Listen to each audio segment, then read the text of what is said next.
Ahmedabad civil હોસ્પિટલમાં ગઈકાલે તારીખ 18 મેના રોજ 193 અંગદાન થયું છે.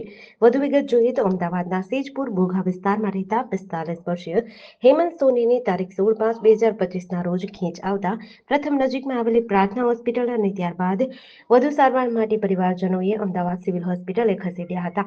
અમદાવાદ સિવિલ હોસ્પિટલમાં લગભગ 48 કલાકની સઘન સારવાર અને તબીબોના પ્રયત્નો છતાં આખરે તેઓને તબીબો દ્વારા 18/5/2025ના રોજ બ્રેઇન ડેડ જાહેર કર્યા હતા.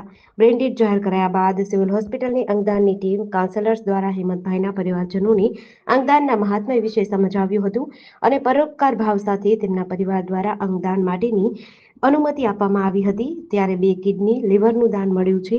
આ સાથે જ હેમંતભાઈની બંને આંખો તેમજ ત્વચાનું પણ દાન મળ્યું છે, જેમાંથી 2 આંખો સિવિલ કેમ્પસમાં જ આવેલી M&J આંખની હોસ્પિટલ દ્વારા સ્વીકારવામાં આવી તેમજ મળેલ ચામડીનું દાન સિવિલ હોસ્પિટલની સ્કિન બેંક દ્વારા સ્વીકારવામાં આવ્યું, જેને જરૂરિયાતમંદ દર્દીઓમાં ટ્રાન્સપ્લાન્ટ કરવામાં આવશે.